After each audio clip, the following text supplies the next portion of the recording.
నుంచి ఏవైతే గుంటలు పడ్డటువంటి వాటిని ఇప్పుడు తెలివిగా దాన్ని ఒక స్ట్రాటజిక్ గేమ్ నడుపుతున్నారు చంద్రబాబు. Perfect planning. ఎట్లా అంటే విపత్తు నివారణ నిధులు అన్నది విపత్తు అప్పుడు వాడాలి.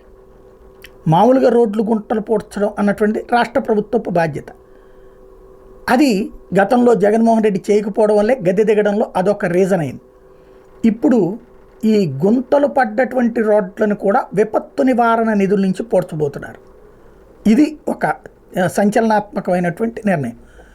అయితే ఇక్కడే సంక్షోభాలని అవకాశంగా మలుచుకునేటటువంటి మరొక అడుగు వేస్తున్నారు.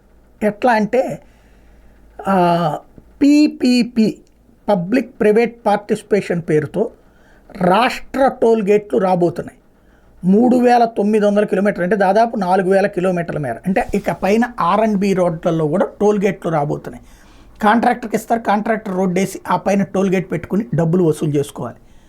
ఇది అంటే కొత్త టోల్ గేట్లు వస్తున్నాయి. ఇప్పటిదాకా నేషనల్ హైవేస్ టోల్ గేట్లు, ఆ మధ్యకాలంలో నేషనల్ హైవేస్ టోల్ గేట్లకు వ్యతిరేకంగానే ఉద్యమాలు చేస్తే ఇప్పుడు కొత్తగా రాష్ట్ర రోడ్ల టోల్ గేట్లు వస్తున్నాయి. అయితే ఆల్రెడీ జాతీయ టోల్ గేట్లకే అలవాటు పడిపోయి ఉన్నటువంటి జనం ఇది లైట్ తీసుకుంటారు, లేదా దీన్ని కేంద్ర టోల్ గేట్లు అనుకుంటారు. అది రాష్ట్ర టోల్ గేట్లు అనుకోరు కదా, అవి కేంద్ర ప్రభుత్వం మోడీ తింటున్నాడని అనుకుంటారు.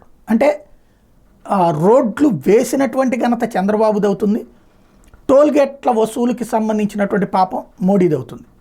ఒక్క దెబ్బకి 2 పిట్టలు. దట్ ఈజ్ చంద్రబాబు స్ట్రాటజీలో అద్భుతమైనటువంటి తెలివైనటువంటి ఎత్తుగడ.